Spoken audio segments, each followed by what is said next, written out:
Hey guys, I got a quick rigging video here for you. So last year I fished a chatterbait a lot, and I really love fishing chatterbaits. They're great. Don't have any issues with them other than they have an exposed hook most of the time when you're throwing them and stuff. I know they make some that don't have an exposed hook, but most of the time when you find them at the stores, they're the exposed hook kind. So when you're fishing cover and structure and stuff like that, you tend to get snagged up a lot, and it kind of sucks. You lose your chatterbaits, and these guys ain't cheap. So online I kept seeing this thing about weedless chatterbait, and so pretty much the components consisted of a split ring, which would have one of these two kind of hooks, worm hook or EWG, attached to it with a weight and some type of blade, right? And so just to rig this up for you real quick, just to kind of show you what it looks like.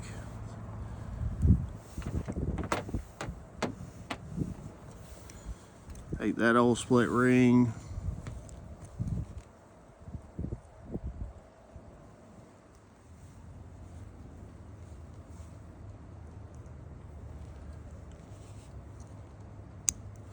First I'm going to attach it to the blade.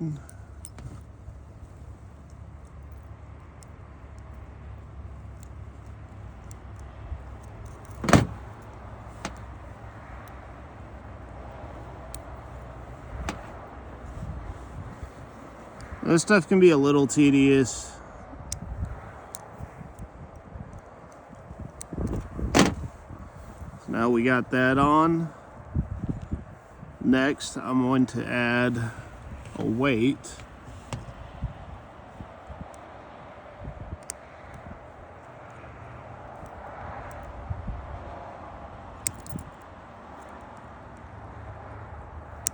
I'm just going to use this bell style sinker weight instead of the drop shot one. The drop shot one's very popular. You'll see a lot of people use that, but I have some already rigged up like that, so I'm just going to try this bell sinker. So you get it like this, and then you just got to make sure you got to get everything lined up properly. So you want to make sure these are pulled forward like that before you add in your hook. And I might screw this up, but and I'm going to use this worm hook because I already have a whole bunch with EWGs. I don't actually have any with worm hooks, and I've not really experimented with whether or not worm hooks would be good, bad, or better, or worse, or whatever. So I kind of just want to test that out. And there we go. And that is the finished product. Weedless chatterbait. So you can run whatever kind of trailer you want on this thing. And I like to use robo worms personally. I think robo worms work really good on this, but you can use flukes, you can use pretty much anything. And you can also adjust the size of your hook back here. So if you want to run something really big, you can run something big, and then you can also buy different size blades as well. This one's a pretty small blade. I like the smaller blades personally, but you can find the bigger blades. Now, I just bought this off Amazon. Just look up, bladed jig blades, I think is what I typed in, and this is what I found. And then with the weights, sometimes you want to experiment and whatnot. I did find when you're running it with a EWG, this is why I want to try the worm hook. I found with an EWG, and especially this style weight, what ends up happening is while it's sitting here, and depending on the kind of trailer you got on there, this will run back up into here and kind of get it all twisted up, and it won't run right. So that was one issue that I kept running into. That's why I was like, I have a whole bunch with EWG, so I'm going to try one with a normal worm hook and see how that does me. Moving past that, I had another kind of idea of something that I have been wanting to try. Right here, instead of using a split ring, as you guys can see, I have a snap. And so just normal EWG to the snap. You got the blade, and you got the weight right there. Now the thing with the weight is, you can kind of see I have it, it's kind of hard to tell you, I have it right in between on that thing, so it doesn't really run back and forth. It kind of just stays in one spot. So I've not fished this before, but I got to thinking about it, and I was like, that might be an interesting way to fish a weedless chatterbait as well. You know, there could be a chance it just gets all tangled up and stuff and ends up not running right and stuff, because I mean there's a lot of moving parts here, but who knows. It's worth a try. So I'm gonna give that a shot come this spring. It is currently winter time. Another thing that I have been considering trying was give me a few seconds. I gotta pull out another blade and a split ring real quick.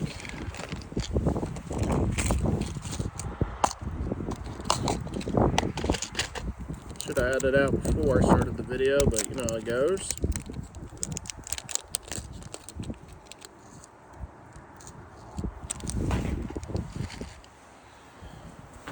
Is a rig like this. So this is an Ozark rig. Core Tackle makes these. They're really good. They're supposed to be a replacement for a Texas rig.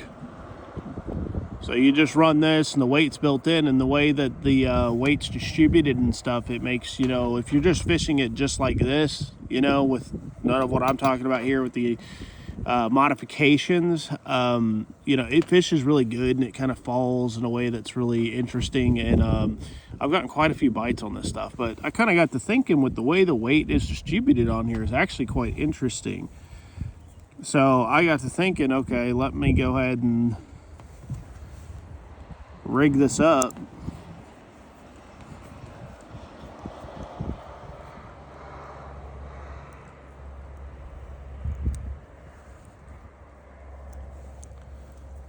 If it'll want to rig for me.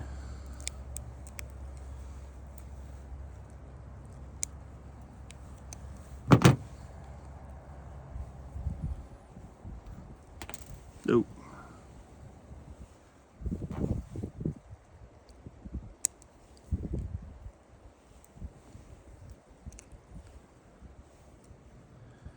Sometimes doing these split rings is not the most enjoyable thing in the world. And you can do it by hand like this sometimes, but sometimes it's almost easier if you just do it with the actual pliers themselves.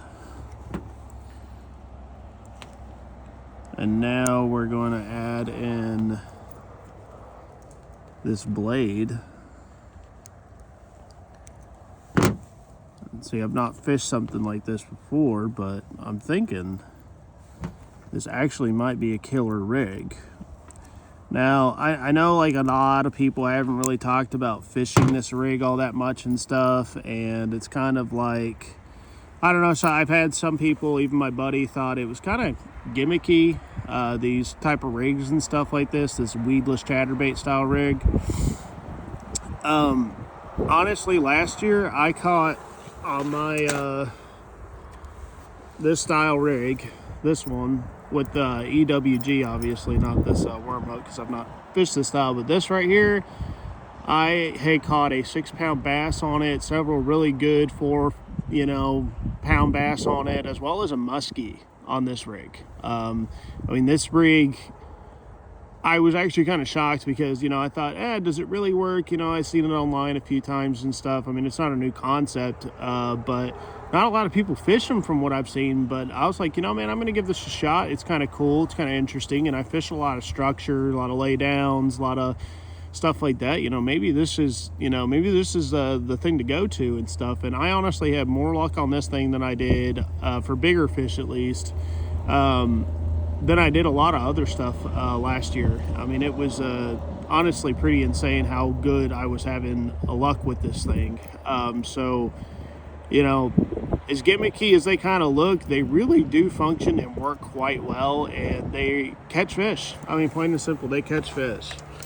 So I'm excited to see if this rig works next year, as well as this Ozark style rig and whatnot is going to end up working next year as well. So I'm not really sure how this one's going to work, because sometimes rigging these Ozark rigs up is a little bit on the complicated side, because like you kind of got to put some pretty big holes in your trailers and stuff. So it's I don't know how it's going to run, to be honest with you. It might just end up killing the trailer so bad that it's like, I might need to be kind of picky about the trailers I run with this. But as far as trailers go, guys, like I said, you can run flukes. You can run, one of my favorites is to run robo worms, the little fat like 4-inch worms work really good with that. You can go longer on the worms and whatnot. Flukes, you can run, I mean, quite literally a Senko on this thing or whatever. You can also run like a, you know, like a Ned style body on these things or whatever. And the cool thing is, like, one of the ways I like to fish this a lot is because it's weedless. I'll just kind of, you know, swim it up and stuff and just let it fall. And when you get those, like, especially like Z-Man, Elastec, you know, stuff, whatever, they kind of float a little bit. So while it's sitting there on bottom like that, it kind of floats up a little bit, and then you pop it up and have it land again and stuff. And that 6-pound bass I caught last year, I actually caught doing that exact same thing, but with robo worm.